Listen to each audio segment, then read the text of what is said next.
Bismillahirrahmanirrahim. Assalamualaikum warahmatullahi wabarakatuh.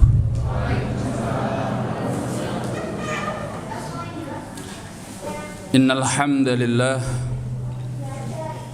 nahmaduhu ta'ala wa nasta'inuhu wa nastaghfiruh wa na'udzu billahi min shururi anfusina wa sayyiati a'malina. من يهده الله فلا مضل له ومن يضلله فلا هادي له. أشهد أن لا إله إلا الله وحده لا شريك له وأشهد أن محمدا عبده ورسوله. يا أيها الناس اتقوا ربكم الذي خلقكم من نفس واحدة وخلق منها زوجها وبث منهما رجالا كثيرا ونساء واتقوا الله الذي تساءلون به والأرحام إن الله كان عليكم رقيبا. يا أيها الذين آمنوا اتقوا الله وقولوا قولا سديدا يصلح لكم أعمالكم ويغفر لكم ذنوبكم ومن يطع الله ورسوله فقد فاز فوزا عظيما. Ma'asyiral muslimin, jemaah sekalian rahimani wa rahimakumullah. Kita panjatkan segala puji dan syukur kehadirat Allah Subhanahu wa taala di pagi hari yang berbahagia ini. Dengan seizin Allah kita masih dimudahkannya untuk bisa mempelajari agamanya, mempelajari Al-Quran dan juga sunnah Rasulullah sallallahu alaihi wasallam. Ini adalah kenikmatan yang paling besar bagi seorang hamba, ketika Allah senantiasa masih membimbingnya untuk mau mempelajari agama yang mulia ini. Nabi sallallahu alaihi wasallam bersabda, "Man yuridillahu bihi khairan yufaqihu fid din." Orang yang Allah inginkan kepadanya kebaikan, maka Allah fahamkan dia tentang agamanya. Hadits Muawiyah bin Abi Sufyan di dalam As-Sahihain. Artinya bahwa orang yang Allah palingkan dari agama yang mulia ini, dari mempelajarinya, dia malas untuk menghadiri majelis ilmu, berarti Allah tidak menginginkan kepadanya kebaikan.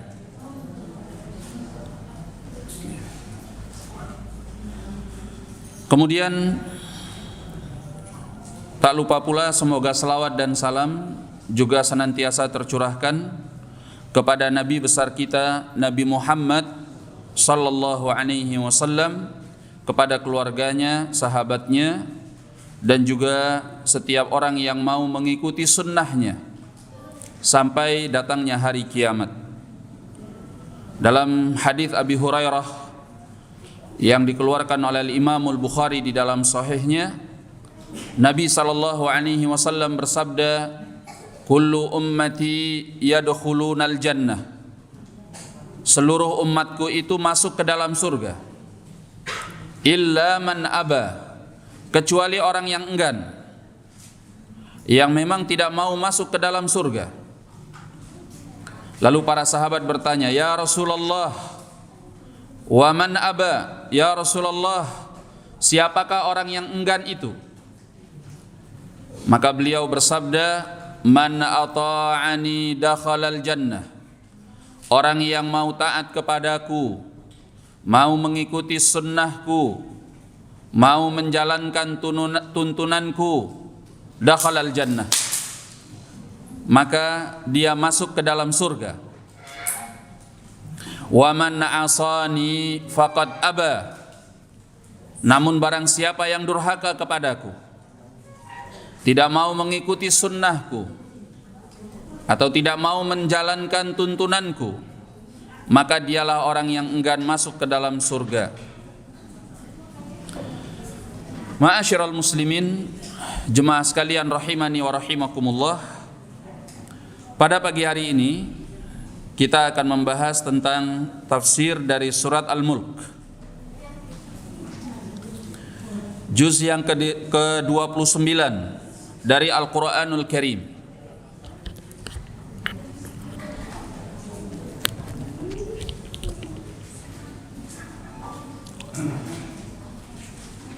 Naam, walaupun surat ini tidak bisa kita pelajari mengenai tafsirnya hanya dalam satu majelis, tapi paling tidak seperti yang dikatakan oleh para ulama, ma la yudraku kulluhu la yutraku julluh. Apa yang tidak didapatkan semuanya bukan berarti ditinggalkan semuanya. Nah, kita pelajari apa yang dimudahkan oleh Allah Subhanahu wa taala. A'udzu billahi minasyaitonir rajim. Bismillahirrahmanirrahim. Qala Allah ta'ala: Tabarakalladzi biyadihil mulku wa huwa 'ala kulli syai'in qadir. Maha berkah zat yang di tangannya seluruh kerajaan, dan dia atas segala sesuatu maha berkuasa. Alladzi khalaqal mauta wal hayah, yang telah menciptakan kematian dan kehidupan. Liyabluwakum ayyukum ahsanu amala, agar dia menguji kalian siapa di antara kalian yang terbaik amalannya. Wa huwal azizul ghafur, dan dia maha perkasa lagi maha pengampun. Alladzi khalaqa sab'a samawatin tibaqa, yang telah menciptakan 7 langit secara bertingkat-tingkat. Ma tara fi khalqir rahmani min tafawut, engkau tidak akan melihat di dalam penciptaan Allah yang maha pengasih satu celah, satu cacat. Farji'il basara hal tara min futur, maka lihatlah kembali, apakah engkau melihat kekurangan di dalam ciptaannya. Tsummarji'il basara karrataini yanqalib ilaikal basaru khasi'an wa huwa hasir. Kemudian lihatlah kembali berulang-ulang kali. Yanqalib ilaikal basar khasi'a, maka pandanganmu akan kembali kepadamu dalam keadaan sia-sia, tanpa hasil. Wa huwa hasir, dalam keadaan pandanganmu itu letih. Walaqad zayyana as-samaa'a ad-dunya, sungguh kami telah menghiasi langit dunia ini bimasabih, dengan lantera-lantera penerang. Wa ja'alnaha rujuman lisyayatin, dan kami jadikan lantera-lantera penerang itu sebagai lemparan-lemparan kepada para syaitan. Wa a'tadna lahum 'adzabas sa'ir, dan kami telah persiapkan untuk mereka azab neraka sa'ir. Ini surat Al-Mulk ayat yang pertama sampai kelima. Kita berhenti dulu sampai pada ayat yang kelima. Kita kembali kepada awal surat, ayat yang pertama. Allah tabaraka wa ta'ala menyatakan Tabarakalladzi biyadihil mulk. Maha berkah Dia yang di tangannya seluruh kerajaan, seluruh kekuasaan. Tabarak ini timbangan katanya adalah tafa'al. Kalau orang yang belajar bahasa Arab, belajar disiplin ilmu sarf, maka dia tahu bahwa tabarak itu wazannya, timbangan katanya adalah tafa'ala, tabaraka. Diambil dari kata al-birkah atau al-barakah. Ya. Al-barakah. Makanya tabarak itu diartikan maha berkah. Ya. Karena diambil dari sumber kata al-barakah. Terjemahannya dalam bahasa kita keberkahan. Berkah. Apa artinya berkah? Al-barakah itu bersumber dari kata al-birkah. Al-birkah itu adalah bak air yang besar.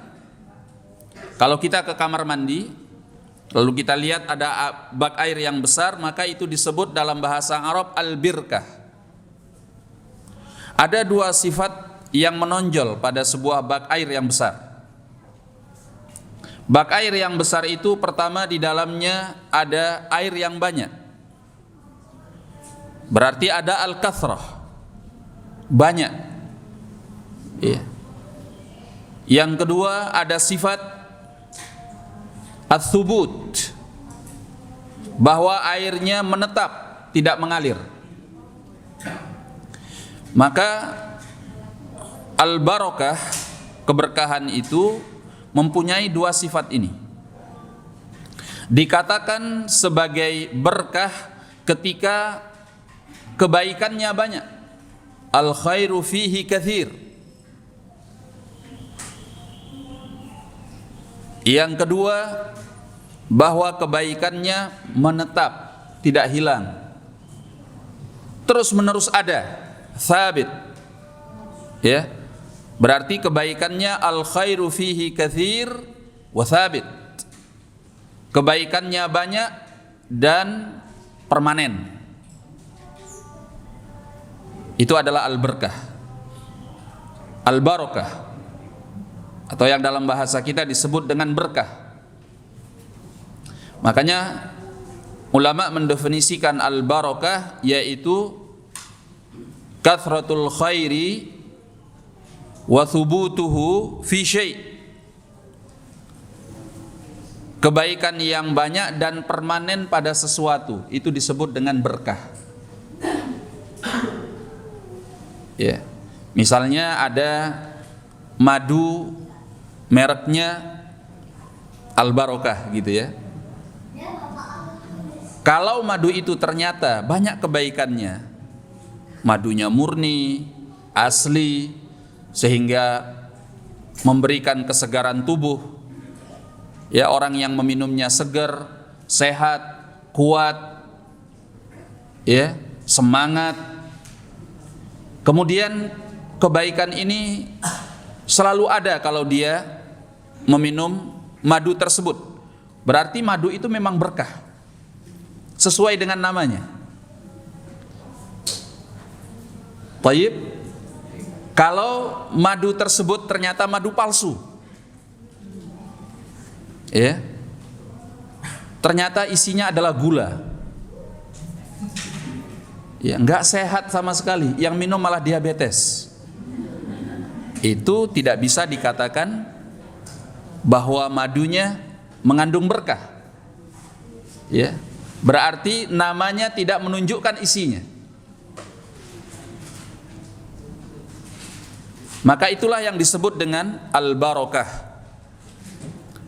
Oleh karenanya, ketika kita minta kepada Allah Subhanahu wa taala agar usia kita diberkahi oleh Allah, rezeki kita diberkahi oleh Allah, ya, kemudian keluarga kita diberkahi oleh Allah, artinya bahwa kita minta kepada Allah Subhanahu wa taala agar usia kita banyak kebaikannya dan selalu ada kebaikannya, tidak pernah bergeser daripada kebaikan.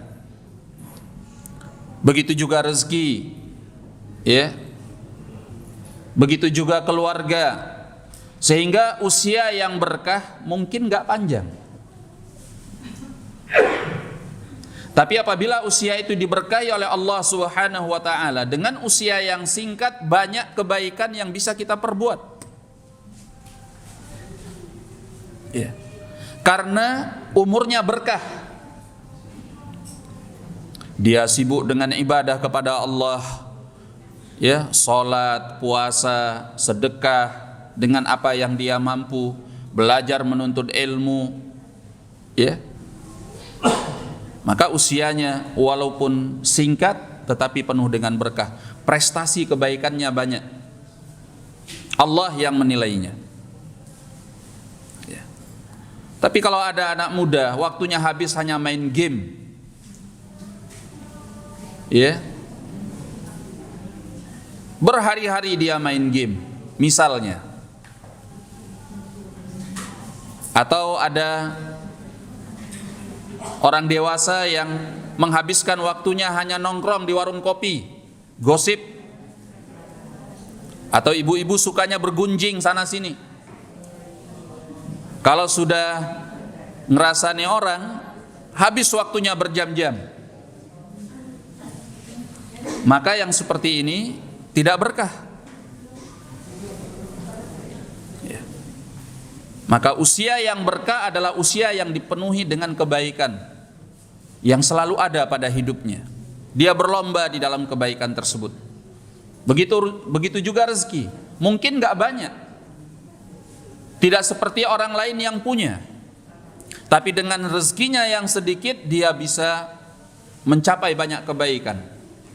Dia tetap bisa bersedekah, dia tetap bisa menafkahi keluarganya, dia tetap bisa menggunakan dan menyisihkan sebagian hartanya untuk menuntut ilmu, untuk membantu orang yang membutuhkan dan lain sebagainya. Berarti hartanya berkah. Ya. Begitu juga keluarga yang berkah. Ya. Keluarga yang dipenuhi dengan semangat ibadah kepada Allah. Antara suami dan istri serta anak-anaknya saling berlomba di dalam kebaikan, saling mengingatkan untuk taat kepada Allah dan Rasulnya. Berarti ini keluarga berkah. Nah, oleh karenanya kalau kita lihat sebagian sosok dari para ulama, ada yang luar biasa. Ya. Allah berkahi umurnya. Seperti misalnya Al-Imam An-Nawawi rahimahullahu ta'ala. Beliau itu termasuk ulama yang meninggal di usia muda. Ya. Tapi karyanya, tulisannya dikenal oleh dunia sampai hari ini. Siapa yang tidak kenal Al-Imam An-Nawawi rahimahullah? Iya kan? Dan karya-karya beliau dimanfaatkan oleh kaum muslimin. Kita kenal Riyadhus Shalihin. Yang nulis siapa? Al-Imam An-Nawawi. Kita kenal Al-Arba'in Nawawiyah. Ya. Semua ini karena keberkahan umur. Ada yang orang usianya muda tapi prestasinya di dalam kebaikan luar biasa. Itulah generasi-generasi masa lampau. Usia mereka yang singkat, mereka mampu melakukan kebaikan yang luar biasa. Ya, kita bayangkan saja, misalnya seperti Al-Imam Ahmad rahimahullah. Ya. Beliau mampu menuliskan musnad yang dikenal dengan Musnad Al-Imam Ahmad. Itu berjilid-jilid, begitu besar. Ya. Kita tidak akan pernah bisa berpikir menulis seperti apa yang beliau lakukan. Itu adalah keberkahan usia, keberkahan umur. Ya. Maka ini yang selalu kita minta kepada Allah Subhanahu wa taala. Maka inilah yang disebut dengan al-barakah. Nah, tabarak itu adalah nisbah kepada Allah yang mempunyai sifat berkah tersebut. Makanya kata Imam Ibnul Qayyim rahimahullahu taala, sebagaimana di dalam Bada'iul Fawaid pada jilid yang kedua halaman 185, beliau rahimahullahu taala mengatakan al-barakah naw'an. Keberkahan itu ada dua jenisnya. Ahaduhuma barakatun hiya fi'luhu subhana. Yang pertama adalah keberkahan yang merupakan perbuatan Allah Subhanahu wa taala. Wal fi'lu fiha barak. Kata kerja dari keberkahan itu adalah baraka. Ya, memberkahi.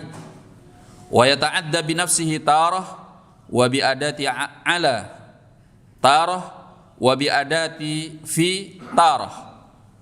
Ya. Kata kerja ini baraka yang artinya memberkahi, terkadang dia membutuhkan objek dengan tanpa harful jar, dengan sendirinya. Ya. Terkadang dia membutuhkan objek kata dengan melalui harful jar semacam ala ataupun fi. Makanya kalau kita mengatakan Allah memberkahi engkau, kita katakan barakallahu fiik. Allah memberkahi padamu. Atau barakallahu alaik. Allah memberkahi atasmu. Makanya kalau ada yang sudah baru selesai akad nikah, apa doa kita? Barakallahu alaik. Ya. Barakallahu lakuma wa baraka alaikuma wa jama'a bainakuma bi khair. Hafal banget doanya, Masya Allah. Kayaknya masih banyak yang masih kepingin akad ini. Iya. Nah, Masya Allah. Taib. Ini artinya Allah memberkahi. Memberkahi padamu atau atasmu. Jadi yang pertama kata beliau adalah keberkahan yang merupakan perbuatan Allah. Allah yang melimpahkannya kepada seseorang. Wa naw'u tsani, jenis yang kedua kata beliau, barakatun tudhafu ilaih idhafatar rahmati wal izzah. Keberkahan yang dinisbatkan kepada Allah seperti penisbatan kasih sayang dan kekuasaan. Artinya keberkahan yang merupakan sifat bagi Allah Subhanahu wa taala.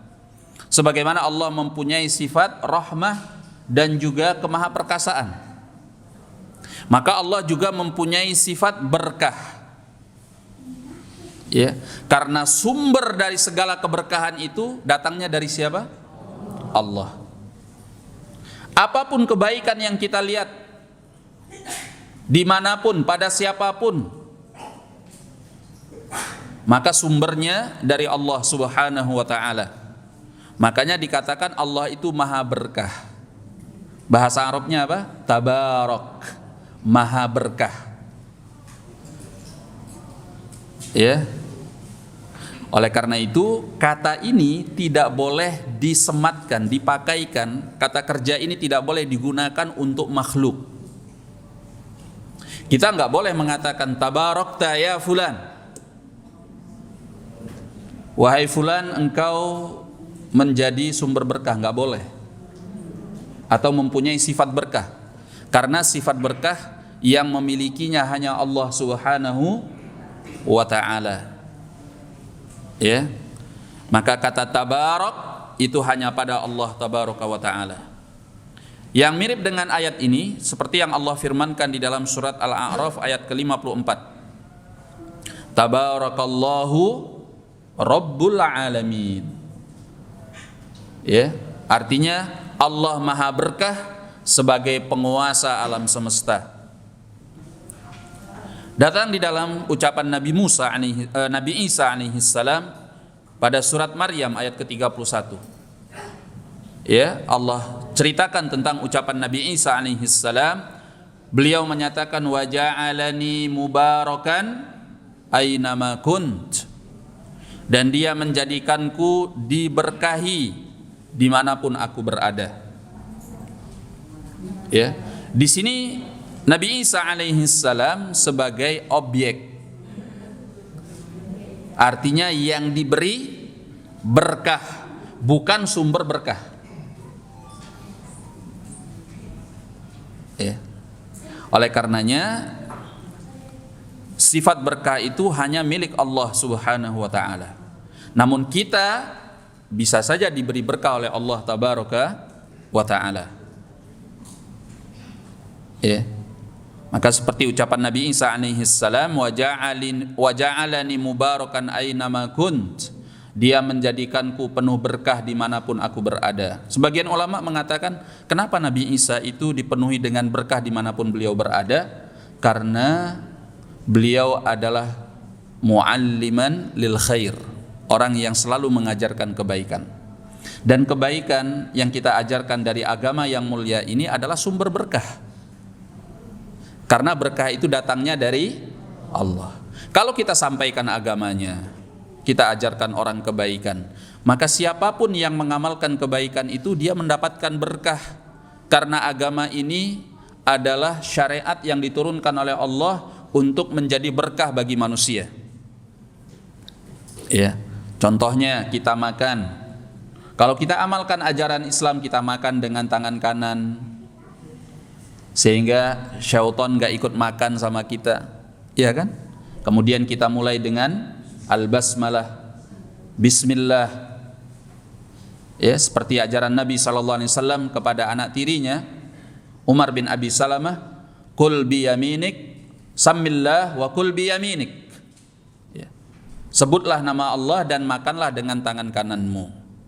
Ini akan menjadi berkah. Makanan itu masuk ke dalam tubuh kita menjadi berkah, dia menjadi kebaikan untuk kita, sehingga kita punya kekuatan untuk taat kepada Allah Subhanahu wa taala karena kita memasukkannya dengan cara yang islami.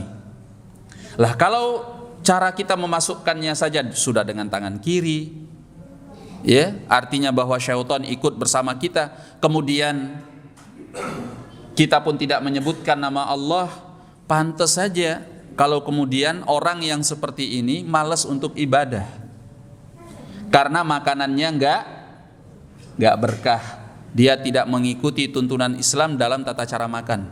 Itu contoh ringan saja, ya. Belum lagi yang misalnya ketika seseorang masuk ke dalam rumah, dia tidak membaca doa, syaitan ikut masuk bersama dia ke dalam rumah,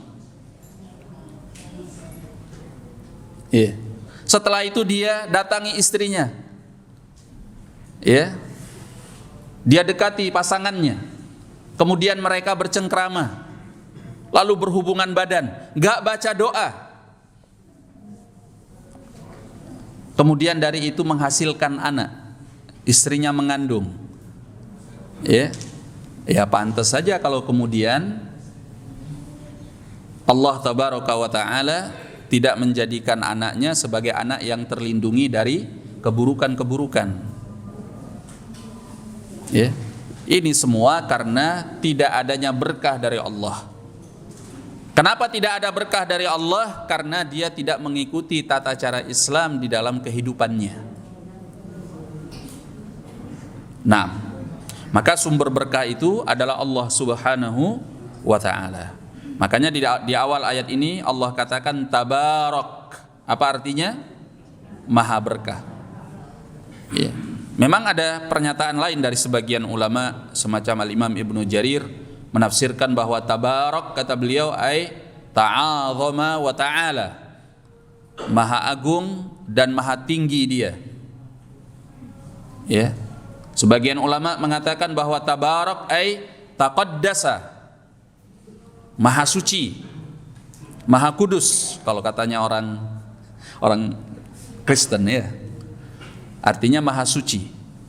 Ya, jadi kudus itu ya diambil dari kata al-Quds, artinya thaharah, suci. Ya. Jadi tabarak sebagian ulama mengatakan taqaddasa, artinya maha suci dia. Tapi kata Imam Ibnul Qayyim, semua itu sebetulnya bersumber dari kata al-barakah. Karena kan katanya sudah jelas, tabarak. Ya. Jadi kata di situ terdiri dari ada huruf al-ba, wal-ra, wal-kaf. Ya. Maka sumber katanya jelas dari al-barakah. Maka Al-Imam Ibnul Qayyim memilih bahwa tabarak itu artinya maha berkah, yang merupakan sifat Allah Subhanahu wa ta'ala. Kemudian Allah mengatakan tabarakalladzi biyadihil mulk. Maha suci atau maha berkah dia yang di tangannya seluruh kerajaan. Wa huwa ala kulli syai'in qadir. Dan dia maha kuasa atas segala sesuatu. Kita lihat di sini bahwa kepemilikan itu adalah milik Allah Tabaraka wa ta'ala, semua apa yang ada di alam semesta. Kita nggak usah sombong. Kita punya ini, kita punya itu, kita berhasil mengumpulkan ini, mengumpulkan itu. Yang punya semuanya Allah. Kita hanya mendapatkan titipan. Oleh karenanya kalau sudah diambil oleh Allah, ya sudah serahkan, relakan. Nah, kalau kita mengimani ini, maka hati kita menjadi lapang ketika kita tertimpa oleh musibah.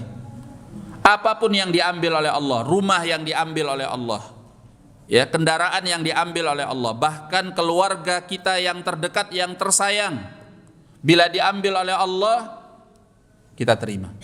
Innalillahi wa inna ilaihi rajiun.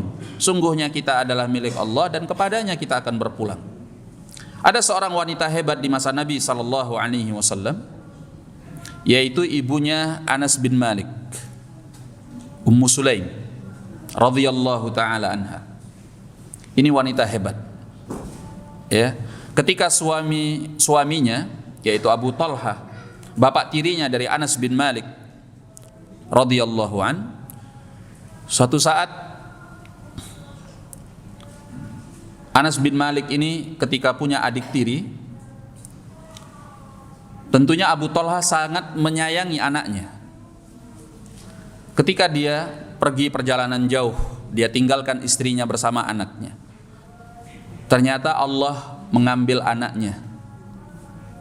Anaknya ini sakit, kemudian meninggal dunia. Ya. Ketika Abu Talha pulang, apa yang dilakukan oleh istrinya? Masya Allah, ini istri salihah. Ya. Keimanan membuat seorang wanita begitu hebat. Ketika suaminya pulang, dia tidak uring-uringan, tidak meratap, tidak menangis. Ya, bayangkan kalau ini terjadi pada istri-istri kita sekarang. Ya, baru anaknya mencret, baru anaknya flu, kita sudah ditelepon-telepon, Abi pulang, sekarang juga pulang. Enggak, nanti ini masih ada urusan, sekarang pulang, darurat. Begitu. Seolah-olah dunia mau kiamat. Ya, ini anaknya meninggal. Ketika suaminya pulang, ya, maka dia layani suaminya. Ya. Layaknya seorang wanita saleh. Ya. Apa yang pertama dia layani? Dia kenyangkan perut suaminya, dia jamu dengan hidangan. Ya. Kemudian setelah itu dia berdandan untuk suaminya. Sampai kemudian mereka berhubungan badan. Ya. Dia puaskan syahwat suaminya kepada yang halal. Lantas kemudian barulah dia bertanya kepada suaminya, apa pendapatmu kalau seandainya ada seseorang yang menitipkan barangnya kepada kita, lalu orang itu datang dan mengambil titipannya tersebut, layakkah, bolehkah kita menahan titipannya itu, tidak kita berikan? Kata suaminya, oh enggak boleh, mampunya dia, biar dia ambil. Maka barulah istrinya mengatakan, sungguhnya anakmu telah diambil oleh Allah Subhanahu wa ta'ala. Ini istri yang saleh. Masya Allah. Semua milik Allah. Ya udah, kalau itu dititipkan oleh Allah, serahkan kepada Allah Subhanahu wa ta'ala ketika Allah meminta titipannya tersebut. Ya, maka suaminya nggak terima, Abu Thalhah nggak terima. Loh, lah kalau ini lain urusannya kan gitu.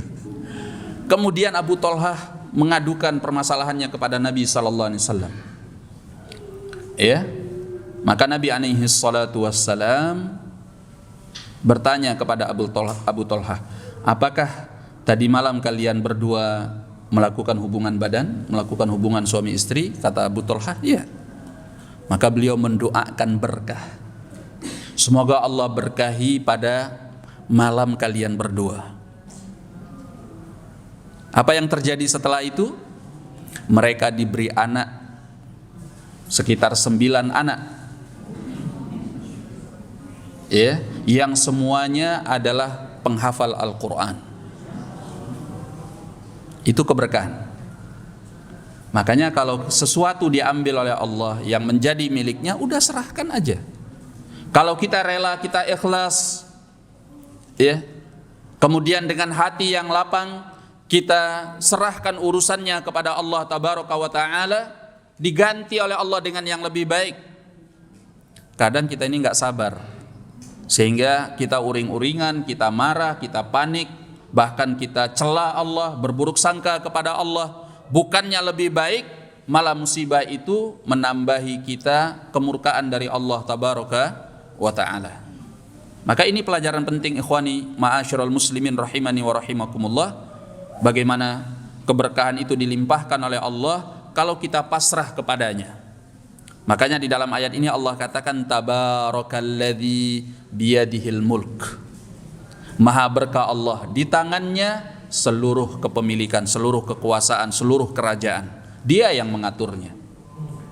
Nah, wa huwa ala kulli syai'in qadir, dan dia maha kuasa atas segala sesuatu. Ya. Tidak ada yang bisa melawan kekuasaan Allah Tabaraka wa Ta'ala. Al-Qudrah itu adalah sifat Allah. Qadir adalah namanya. Al-Qadir adalah nama Allah. Sifatnya Al-Qudrah, ya, kuasa. Tidak ada yang kurang daripada kekuasaan Allah Subhanahu wa Ta'ala. Kekuasaannya maha sempurna. Oleh karena itu, Masya Allahu kan wa ma lam yasha lam yakun. Apa yang Allah kehendaki pasti terjadi, dan apa yang tidak dikehendaki oleh Allah tidak akan pernah terjadi. Karena kekuasaan Allah maha sempurna. Ya. Idza arada syai'an yaqulu lahu kun fayakun. Kalau Allah sudah menginginkan sesuatu, cukup Allah mengatakan kun, jadilah, fayakun, maka jadilah apa yang dikehendaki oleh Allah Subhanahu wa Ta'ala. Naam. Maka tidak ada yang mustahil bagi Allah Azza wa Jalla. Beriman dengan kemahakuasaan Allah itu adalah salah satu bentuk keimanan kepada takdirnya, sehingga membuat kita semakin pasrah dan bergantung kepada Allah Subhanahu wa Ta'ala. Oleh karenanya, orang kalau mempelajari al-asma'ul husna was sifatil ula akan membuat dia semakin dekat dengan Allah. Ya. Ketika misalnya kita mempelajari nama Allah Al-Qadir, Allah mempunyai sifat kemahakuasaan, udah kita nggak pernah lagi bergantung kepada diri kita sendiri. Ngapain? Anda nggak perlu mengandalkan kehebatan Anda, ya, pengaruh Anda, nama besar Anda, pengetahuan Anda, pengalaman Anda, semuanya tidak berguna tanpa kuasa Allah Tabaraka wa Ta'ala. Ya. Yang membuat Anda kaya itu apakah karena Anda sekolahnya tinggi, S3 di bidang ekonomi, Anda pakar ekonomi, atau karena Allah yang menginginkan Anda kaya? Coba saya tanya, apa yang membuat kita kaya? Pengalaman kita, keahlian kita, gelar kita, pengalaman kita, atau apa? Allah. Kalau Allah tidak berkehendak Anda menjadi orang kaya, Anda cari uang siang malam pagi sore, telentang telungkup, banting tulang, tulang banting, jungkir balik, dengan segala kemampuan Anda yang Anda kerahkan, semua teori ekonomi Anda kerahkan, bisa Anda kaya? Tidak akan pernah bisa. Karena yang maha kuasa siapa? Allah. Makanya ada orang-orang yang gak berpendidikan kaya raya, miliarder, SD aja gak tamat dia, tapi uangnya gak berseri katanya, sultan. Ya, Masya Allah. Karena kekayaan itu kuasa Allah tabaraka wa ta'ala. Begitulah semua kekuasaan yang lain. Ya. Nah, tu'izzu man tasha' wa tudhillu man tasha' biyadikal mulk. Engkau memuliakan siapa yang engkau kehendaki, dan engkau menghinakan siapa yang engkau kehendaki. Biyadikal mulk, di tanganmu ya Allah segala kerajaan. Ya. Maka di akhir ayat ini kata Allah, wa huwa ala kulli syai'in qadir. Dia maha kuasa atas segala sesuatu. Taib, kita berpindah kepada ayat yang kedua. Alladzi khalaqal mauta wal hayata liyabluwakum ayyukum ahsanu amala wa huwal azizul ghafur. Dan dialah yang menciptakan kematian dan kehidupan agar dia menguji kalian, siapakah di antara kalian yang terbaik amalannya, dan dia maha perkasa lagi maha pengampun. Perhatikan ayat ini. Allah mengatakan alladzi khalaqal mauta wal hayah. Dialah yang menciptakan kematian dan kehidupan. Pertanyaannya, kenapa di dalam ayat ini Allah mengedepankan penyebutan kematian daripada kehidupan? Sebenarnya kita ini hidup dulu baru mati atau mati dulu baru hidup? Satu orang yang jawab, yaitu orang yang ngantuk. Siapa yang ngantuk di sini? Ada yang ngantuk? Baik. Yang benar kita hidup dulu baru mati atau mati dulu baru hidup? Kalau rame-rame saya nggak dengar. Yang benar yang mana? Satu orang. Mati dulu baru hidup. Kenapa antum? Antum mati dulu baru hidup. Hah? Masya Allah. Ahsan. Barakallahu fiik. Jawabannya tepat. Ya, itu jawabannya.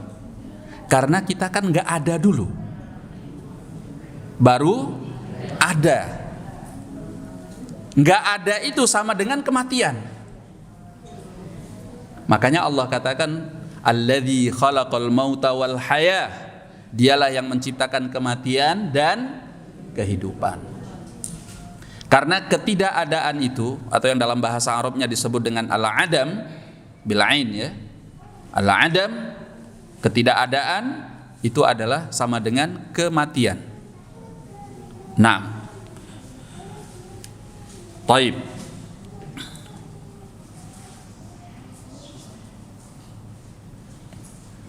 Sebagian ulama mengatakan, kenapa? Ini jawaban sebagian ulama, ya, karena manusia didahului dengan ketidakadaan, kemudian Allah ciptakan dia menjadi ada. Makanya di dalam ayat ini dikedepankan kematian baru kehidupan. Ini jawaban sebagian ulama. Sebagian yang lain menjawab, karena kita diciptakan oleh Allah Subhanahu wa taala berasal dari setetes mani. Iya kan?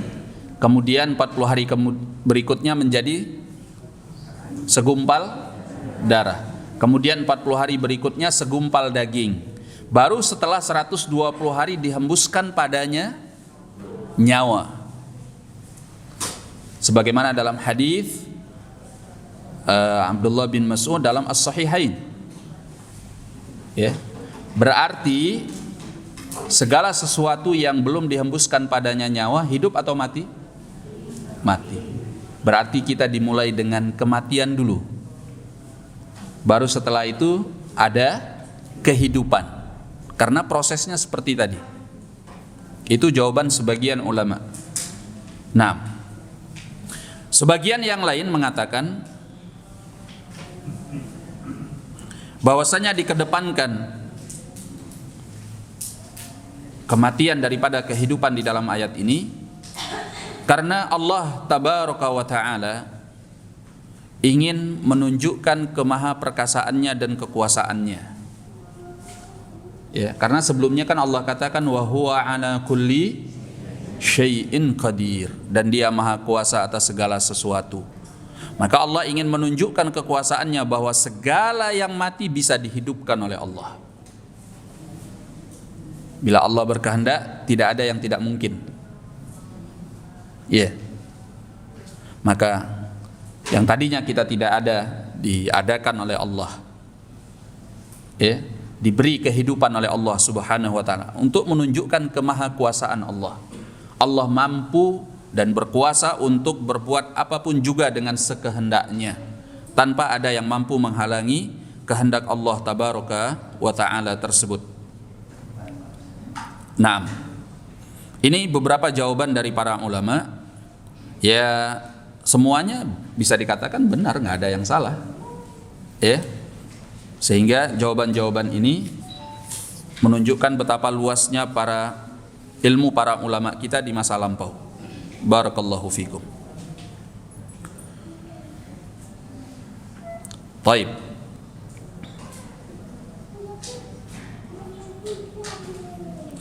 Alladzi khalaqal mauta wal hayah, Dialah yang menciptakan kematian dan kehidupan.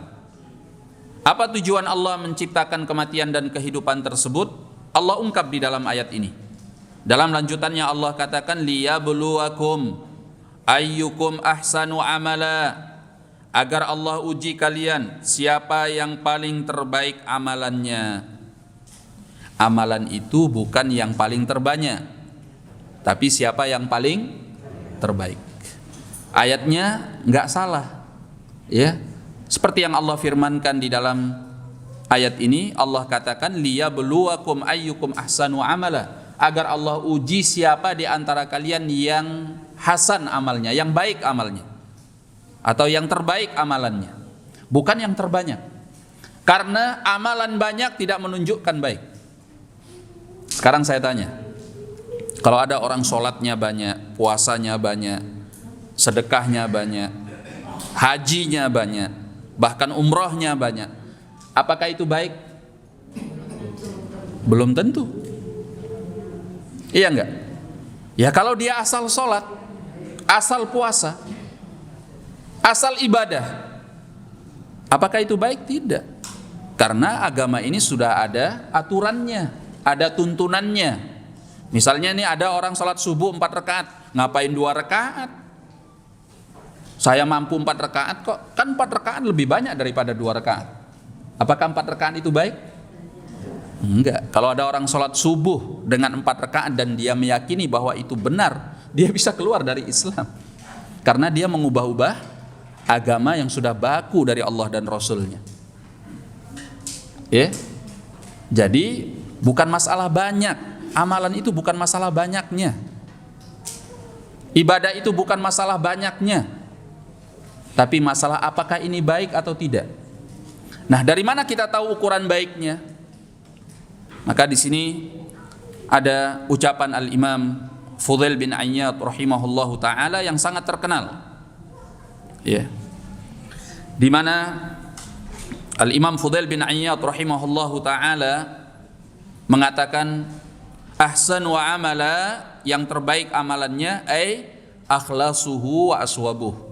Amalan yang terbaik itu adalah yang paling ikhlas dan yang paling benar. Jadi ukuran amalan itu menjadi terbaik kalau amalan itu paling ikhlas dan paling benar. Maksudnya seperti apa?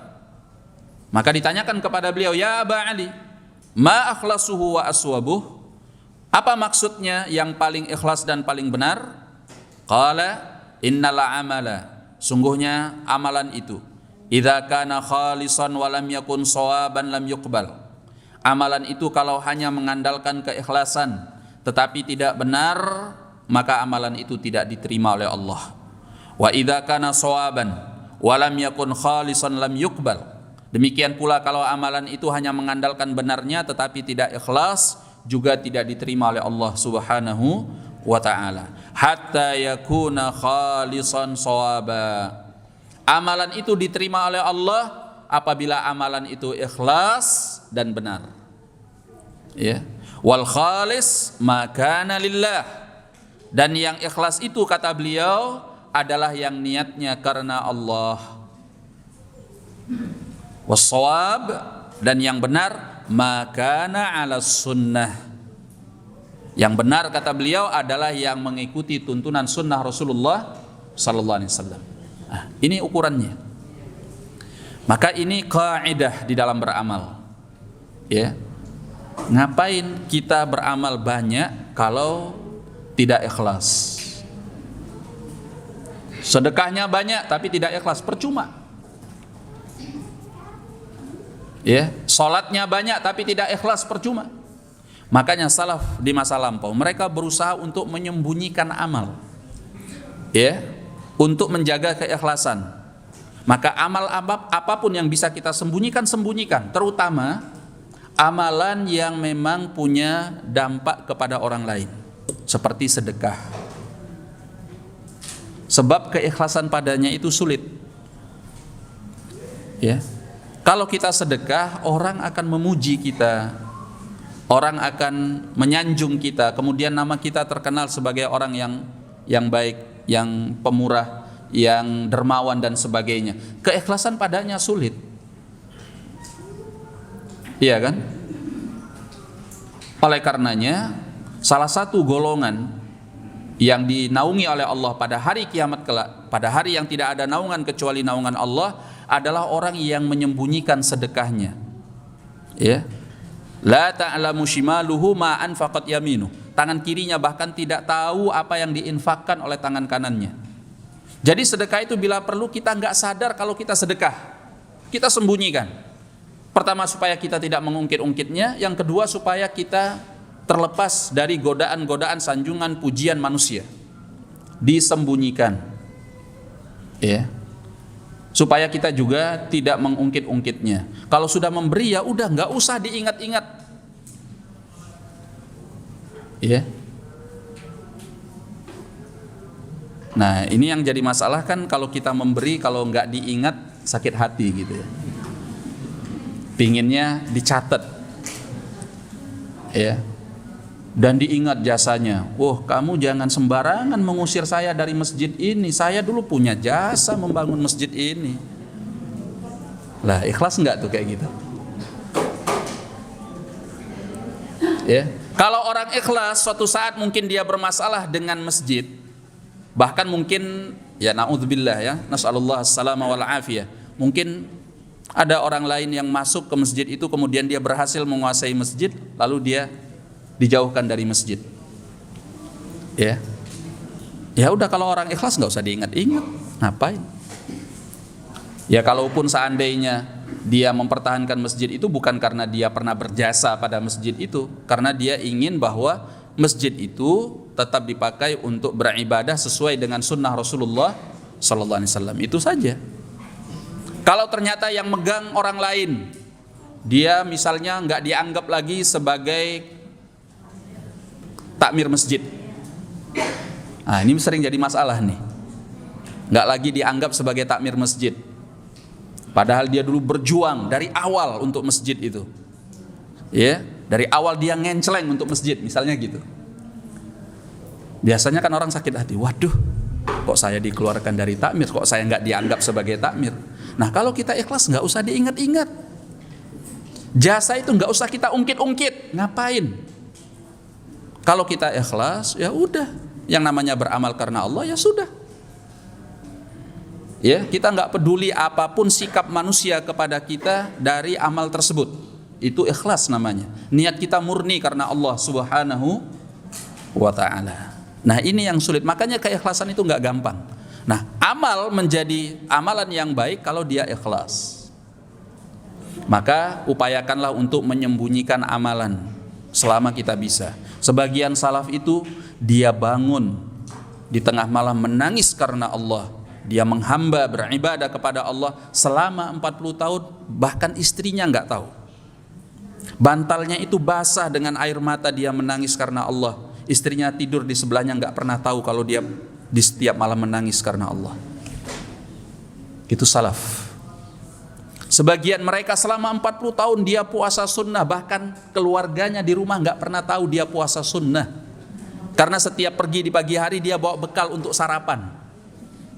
Dikira istrinya nggak puasa ini.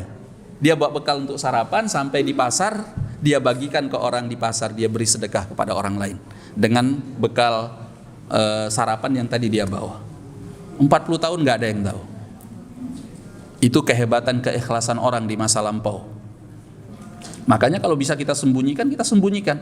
Kecuali yang memang nggak bisa kita sembunyikan. Contohnya apa? Sholat jamaah, nggak mungkin dong sholat jamaah sembunyi-sembunyi. Gimana caranya sholat jamaah sembunyi-sembunyi kan? Ceramah, kajian taklim seperti ini kan nggak bisa sembunyi-sembunyi. Kalau saya sembunyi, antum kan nggak dengar. Ya. Kecuali amalan yang memang nggak bisa disembunyikan. Taib. Yang kedua adalah sesuai dengan sunnah Rasulullah Sallallahu Alaihi Wasallam. Nah, kemudian karena kita berbicara tentang amalan, ada beberapa hal. Ya, saya sebutkan dua lagi kaidah di dalam beramal supaya kita dalam beramal itu bisa konsisten, istiqamah. Ya. Selain tadi bahwa amal itu diterima oleh Allah karena ikhlasnya dan karena sesuai dengan sunnah Nabi Sallallahu Alaihi Wasallam, berikutnya amalan itu sangat dicintai oleh Allah kalau continue. Nggak perlu banyak tapi continue. Ahabbul a'mali ilallah adwamuha wa in qall. Sebagaimana dalam hadis Aisyah di dalam Sahih Al-Bukhari. Amalan yang paling dicintai oleh Allah itu adalah yang paling continue, berkesinambungan walaupun sedikit. Ini misalnya kalau ada orang baca Al-Quran di malam hari, di suatu malam, ya, dari awal sampai akhir khatam. Hebat ini orang. Ya. Tapi cuma sekali itu dalam seumur hidupnya. Ya. Ada orang yang kedua, dia baca Al-Quran setiap hari satu ayat satu. Setiap hari pokoknya dia membaca satu ayat. Tapi tiap hari sepanjang hidupnya satu hari satu ayat. Pertanyaannya, mana yang lebih baik? Mana yang lebih dicintai oleh Allah? Hah? Ya karepe. Jawabannya katanya yang banyak dan continue. Iya, itu udah jelas, ya. Nah, kalau kita dihadapkan kepada dua situasi tadi, tentu yang kedua yang dicintai oleh Allah Tabaraka wa Ta'ala. Gak penting banyak, sedikit tapi continue. Ya.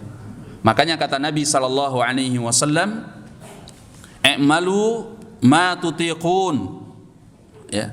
Beramallah kalian sesuai dengan apa yang kalian mampu.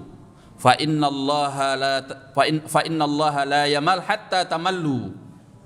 Ya, karena sungguhnya Allah itu tidak jenuh, tidak bosan sampai kalian yang bosan, yang jenuh. Nah, ini biasanya ada teman-teman yang baru ngaji, yang baru kenal sunnah, kan itu semangat. Baru hijrah istilahnya. Waduh, semangat, semua dilakoni. Ngaji aja kemana-mana dikejar. Ya, ikut kajian ini, ikut, wah semua.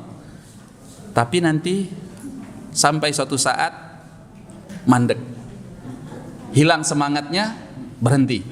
Itu nggak bagus. Makanya nggak usah menggebu-gebu, ya, terlalu ingin yang terbaik, tapi tidak menyesuaikan dengan kemampuan. Pilihlah amalan-amalan sunnah yang kita mampu, tapi continue. Nabi SAW kalau sudah melakukan sebuah amal, beliau tidak lagi pernah meninggalkannya. Maka beliau pernah ingatkan kepada sebagian sahabat, yaitu Abdullah bin Amr bin Al-As, kata beliau, "Ya Abdullah, la takun mithla fulan." Wahai Abdullah, jangan seperti si fulan. Kana yaqumul lail thumma tarakah. Dahulu dia rajin melaksanakan sholat malam kemudian dia tinggalkan. Misalnya nih sholat malam, yang kalau memang kita belum mampu 11 rakaat, 11 rakaat, 11 rakaat, ya udah witir aja dulu. 3 rakaat, tapi setiap malam kita witir daripada 11 rakaat kita tidak mampu konsisten. Sholat duha, ya nggak usah 8 rakaat juga, 2 rakaat aja dulu, tapi konsisten. Itu yang paling penting. Itu kaidah dalam beramal. Itu amalan yang paling dicintai oleh Allah Subhanahu wa ta'ala. Nah, jadi Allah katakan liyabluwakum ayyukum ahsanu amala wa huwal azizul ghafur, dan dia maha perkasa lagi maha pengampun. Nah, maha perkasa dan lagi maha pengampun. Apa pelajaran yang bisa kita ambil dari akhir ayat ini? Perkasa dan pengampun. Ini menunjukkan bahwa Allah Subhanahu wa ta'ala dengan kemahaperkasaannya bukan berarti Allah berbuat kezaliman. Bukan berarti Allah menutup pintu kasih sayangnya. Karena meskipun Allah maha perkasa, Allah tidak pernah menzalimi hambanya. Karena kezaliman itu telah Allah haramkan untuk dirinya sendiri. Pertama. Yang kedua, Allah tidak pernah menutup pintu rahmatnya. Sehingga sejelek apapun kita, ingat, pintu taubat masih terbuka. Karena ada nama Allah Al-Ghafur, yang maha pengampun. Nah, kalau kita dalam keadaan terjerumus di dalam dosa, ingat, kembalilah kepada Allah. Allah itu maha pengampun. Kalau kita sedang tidak berbuat dosa, ingat, Allah itu maha perkasa, Al-Aziz. Dia mampu untuk memberikan shock terapi kepadamu dalam keadaan engkau tidak menyangkanya. Engkau dihancurkan oleh Allah dalam keadaan engkau sedang kuat. Engkau sedang berbuat dengan sesukamu, dengan sekehendakmu. Engkau dihabisi oleh Allah mungkin dari arah yang engkau tidak pernah menyangkanya. Allah itu aziz, maha perkasa. Maka ini dua sisi yang Allah ingatkan. Makanya kita harus balance, harus seimbang. Ya, kalau kita kuat, kita dalam keadaan punya harta, kita punya kesempatan, jangan melampaui batas. Ingat, Allah itu sangat keras siksanya. Ingat, Allah itu maha perkasa. Ingat, Allah itu maha aziz.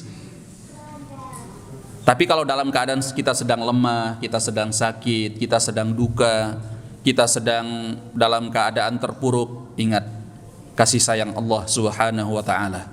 Kalau kita sedang penuh dengan kesalahan-kesalahan dan kekurangan-kekurangan, Allah itu maha pengampun. Tidak ada dosa yang tidak diampuni oleh Allah kalau kita bertaubat kepadanya. Itu saja yang kita pelajari pada kesempatan hari ini. Wallahu a'lam bissawab.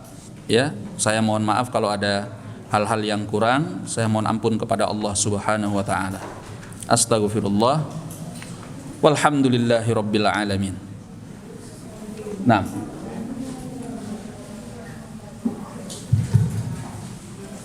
kami persilakan mungkin satu atau dua pertanyaan. Silakan, siapa yang dulu? Baik. Assalamualaikum warahmatullahi wabarakatuh. Assalamualaikum warahmatullahi wabarakatuh. Mengenai Surah Al-Mulk ini, bahwa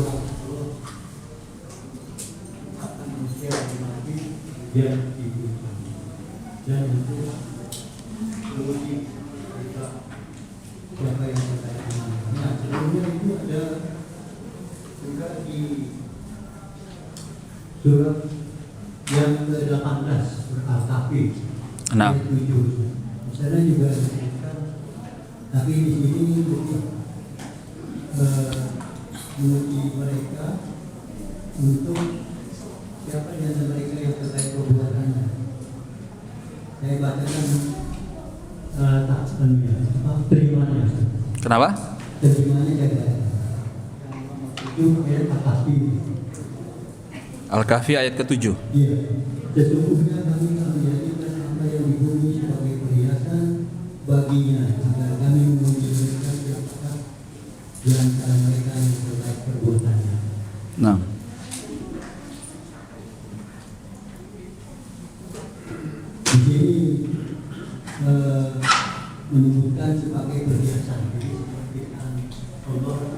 di bumi untuk menguji manusia. Siapa di antara mereka yang baik, Ustaz? Pertanyaannya apa, Pak? Maksud saya hubungan ayatnya sama.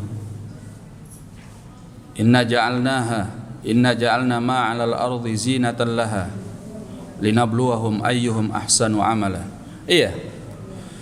Taib, bahwa di dalam surat Al-Kahfi itu Allah Subhanahu wa taala menjelaskan kepada kita bahwa Allah jadikan segala apa yang ada di muka bumi ini untuk kita jadikan sebagai sarana dalam rangka beribadah kepada Allah. Maka Allah hiasi bumi ini dengan segala macam fasilitasnya, bukan untuk kita hanya bersenang-senang dengan kehidupan dunia, tapi untuk kita bisa beramal, beribadah kepada Allah. Inna ja'alna ma'alal ardi zinatan laha. Kami jadikan apa yang ada di muka bumi sebagai perhiasan untuknya. Tujuan Allah apa? Linabluwahum ayyuhum ahsanu amala. Maka ini memang hampir sama dengan ayat ini. Allah ciptakan kematian dan kehidupan agar Allah menguji mereka siapa yang terbaik amalannya. Ini juga sama dengan firman Allah di dalam surat Adz-Dzariyat ayat ke-56. Wa ma khalaqtul jinna wal insa illa liya'budun. Tidak aku ciptakan jin dan manusia melainkan agar mereka beribadah kepadaku. Tujuan dari semua ini adalah ibadah. Allah ciptakan langit yang 7, bumi yang 7, dengan semua apa yang ada di dalamnya untuk kita beribadah kepada Allah Subhanahu wa taala. Itulah yang membedakan kita dari makhluk-makhluk yang lain. Ya.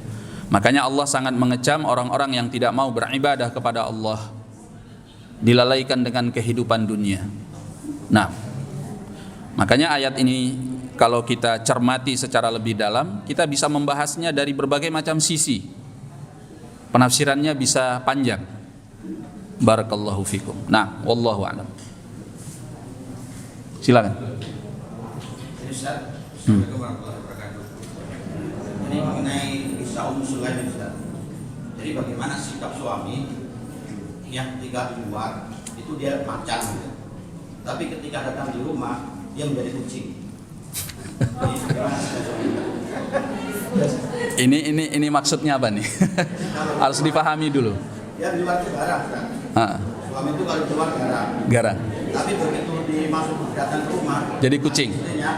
Dari mana kamu gini kan jadi kucing, Ustaz. Gitu ya. Nah, ini bagaimana sikap suami? Kan banyak seperti itu. Terus yang kedua, sikap suami atau sikap istri? Sikap suami. Sikap suami. Baik. Terus yang kedua, bagaimana menjaga keikhlasan yang tentang baiknya kita yang melakukan Jumat Berkah itu, terus karena dengan alasan laporan difotoilah yang menerima itu, Ustaz. Nah ini bagaimana ini, Ustaz? Sekian, Assalamualaikum warahmatullahi wabarakatuh. Taib. Suami kalau di luar macan, di luar rumah menjadi macan, kalau dalam rumah menjadi kucing.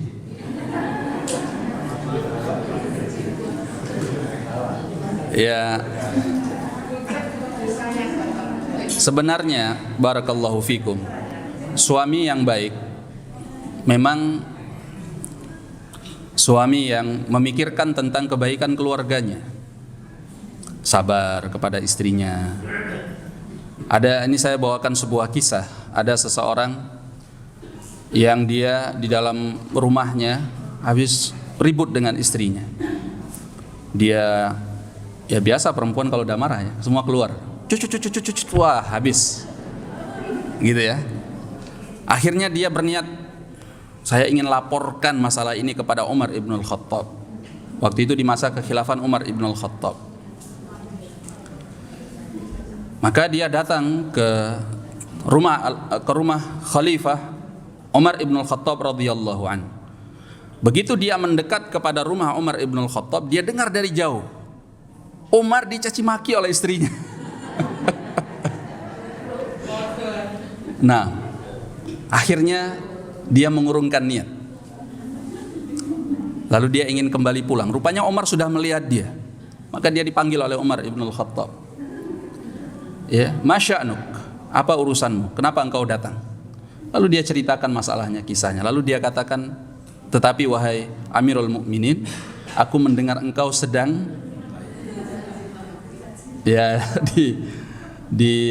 dicela oleh istrimu. Maka aku mengurungkan niatku. Makanya engkau lihat aku akan kembali pulang. Kata Umar ibn al-Khattab, bagaimana aku tidak bersabar kepadanya? Dia yang melahirkan anakku. Dia yang mengurusi segala urusan rumahku, dia yang mencucikan bajuku, menyiapkan makananku. Ya, maka sekelas Umar ibn al-Khattab, siapa yang nggak kenal Umar ibn al-Khattab? Masya Allah.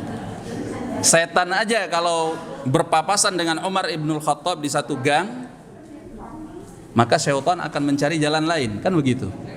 Lau salaka Umaru fajjan, ya, kalau seandainya Umar ibn al-Khattab itu melewati sebuah gang, maka syaitan salaka fajjan akhar, akan mencari gang yang lain. Tapi di dalam rumahnya itu suami yang baik, kesabaran seorang suami kepada istri.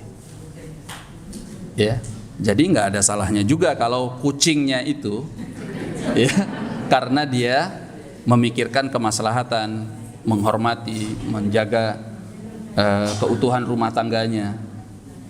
Ya bayangkan saja kalau seandainya ada bensin lalu kita sulut dengan api, kira-kira yang terjadi apa?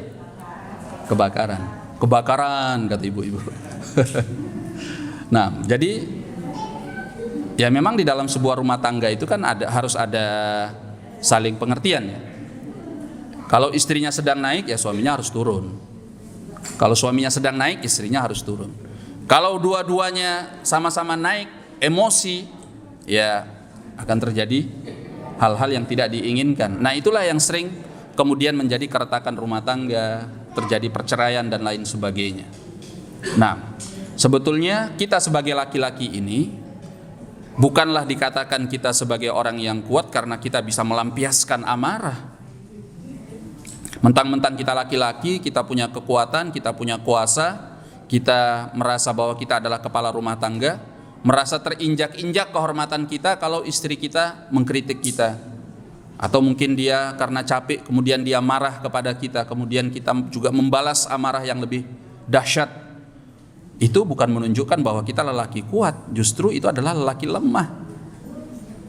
Karena orang yang kuat itu man malaka nafsah, orang yang mampu menahan dirinya,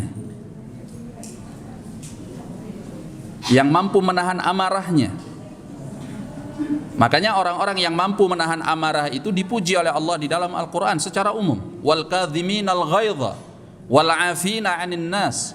Ya, Allah puji orang-orang yang mampu menahan amarah dan mau memaafkan manusia. Apalagi istri, pasangan kita, orang yang kita cintai, orang yang kita sayangi. Kenapa kita nggak sabar kepadanya? Jadi kalau di rumah kita menjadi kucing bukan karena kita lemah, ya, karena kita kepingin ya istri kita bisa nyaman saja gitu. Ya. Nah, Nabi SAW juga melakukan hal yang sama. Ya.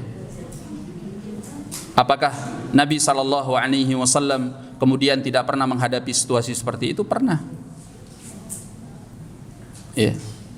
Seperti Aisyah radhiyallahu anha yang menampar bejananya Ummu Salamah ketika membawakan makanan kepada Nabi SAW sampai pecah.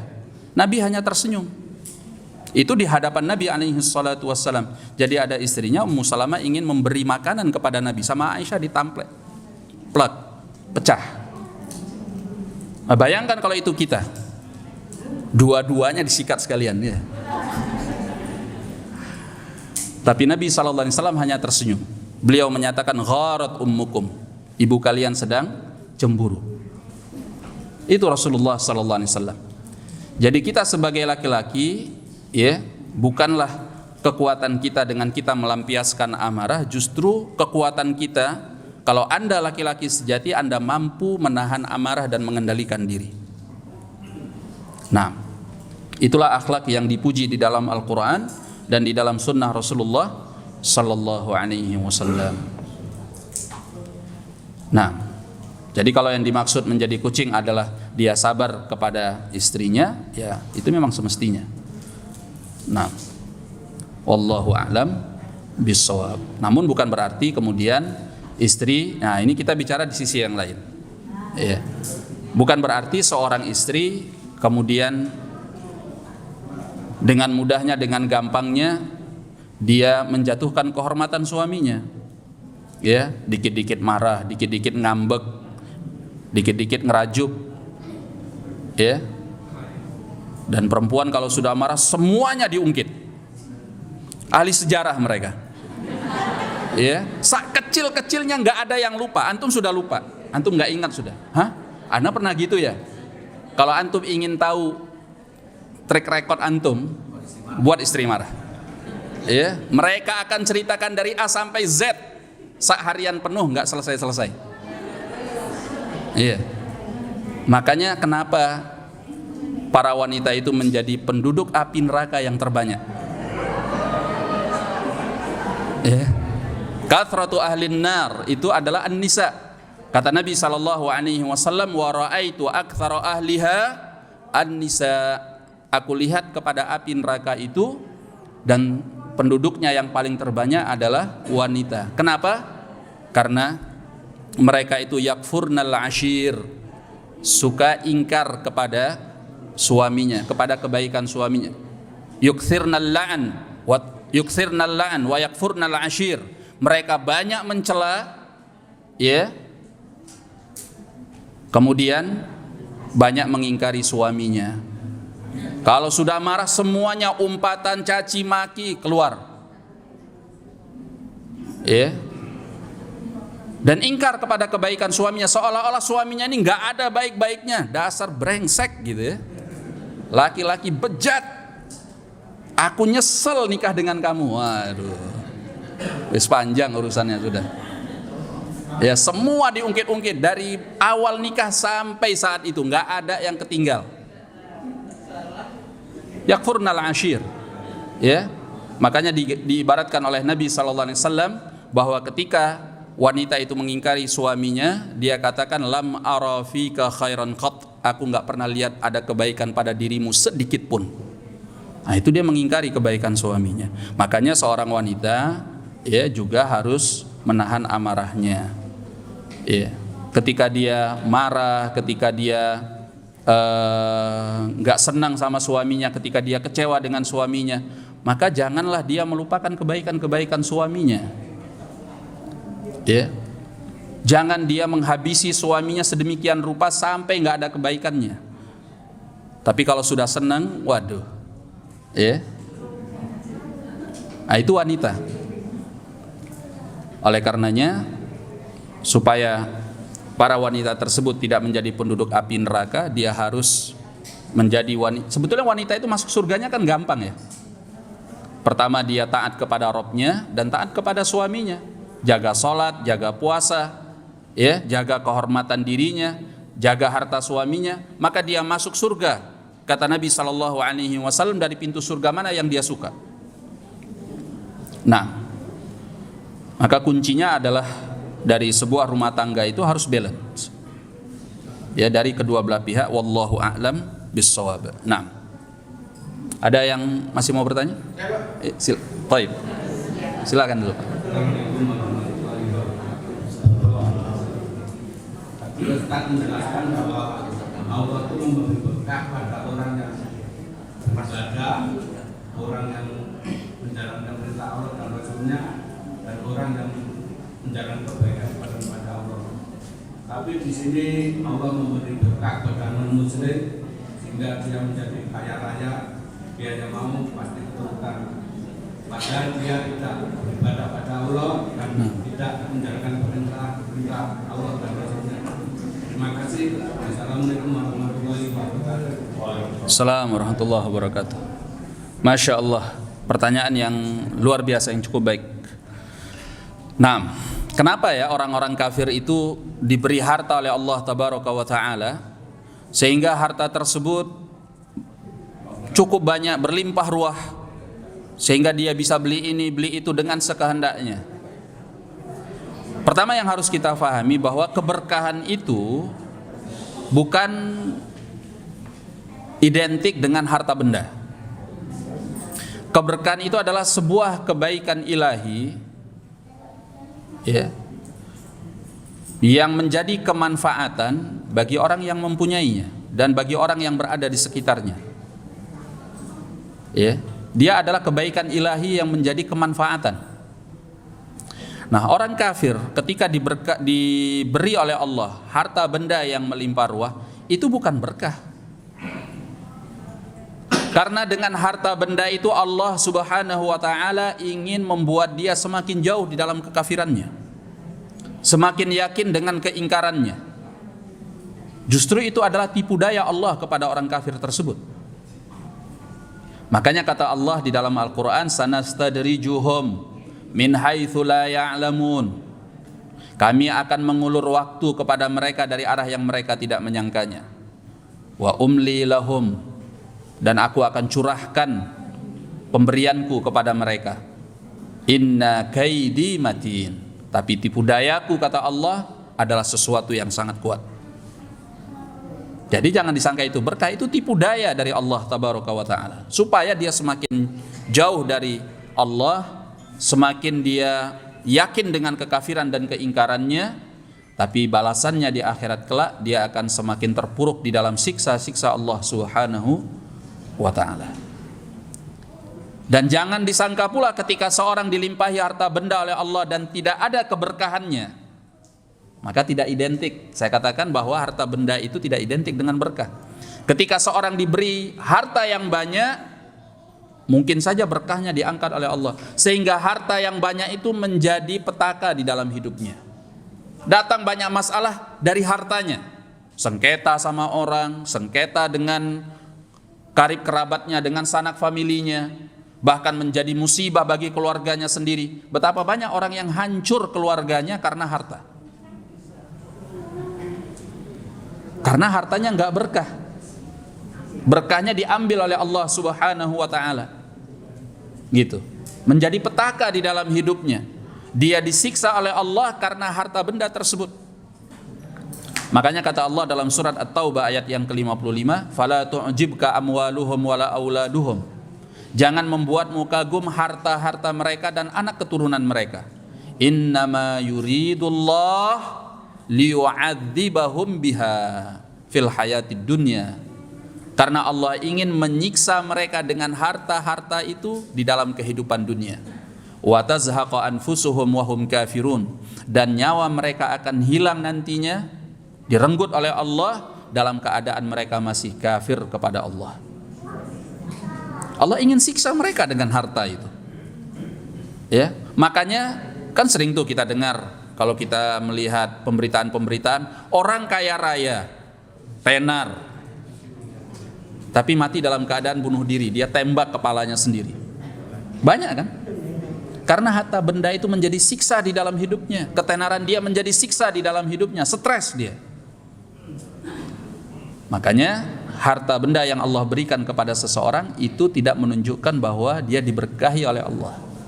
Ukurannya bukan harta benda, ukurannya adalah kemanfaatan yang membawa ketenangan, kebahagiaan di dalam hidup. Dan itu tidak ada jalannya kecuali dengan menjalankan syariat agama Allah Subhanahu wa ta'ala. Mungkin harta kita nggak banyak, tapi harta yang sedikit itu membawa kedamaian, karena kita gunakan di jalan-jalan yang tepat, yang bermanfaat. Kita nafkahi keluarga kita, kemudian kita sisihkan untuk membantu orang yang tidak mampu, kita sisihkan untuk kita bisa beribadah kepada Allah dengan membangun fasilitas ibadah misalnya, dan lain sebagainya. Maka harta kita yang sedikit ini ketika kita manfaatkan benar-benar di tempat yang tepat, membawa kemanfaatan bagi orang-orang yang ada di sekitar kita di jalan Allah, maka dia menjadi berkah, dia menjadi ketenangan.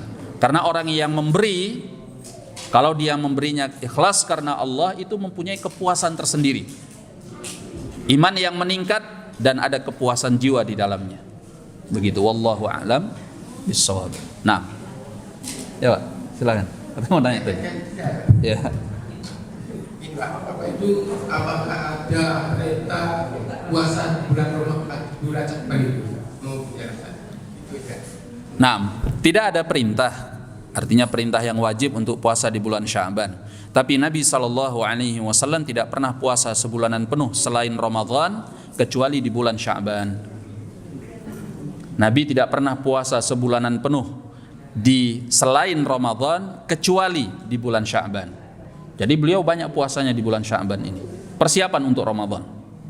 Tapi saya itu juga ceramah-ceramah dari Ustaz itu, kalau bulan Sya'ban itu ada puasa. Iya memang. Makanya Nabi berpuasa di bulan Sya'ban itu hampir sebulanan penuh. Iya. Iya. Jadi kalau kita memperbanyak puasa di bulan Sya'ban itu adalah perkara yang sunnah. Enggak wajib, tapi itu amalan yang sunnah. Gitu. Wallahu a'lam. Enggak apa-apa, sesuai dengan kemampuan kita. Kita mampunya 4 hari ya silahkan 4 hari, 5 hari, seminggu, 2 minggu. Atau sehari puasa, sehari enggak, 2 hari puasa, 2 hari enggak apa-apa, sesuai dengan kemampuan. Jadi kita latih diri kita banyak berpuasa di bulan Sya'ban ini supaya kita nanti masuk ke bulan Ramadan dalam keadaan terbiasa untuk berpuasa.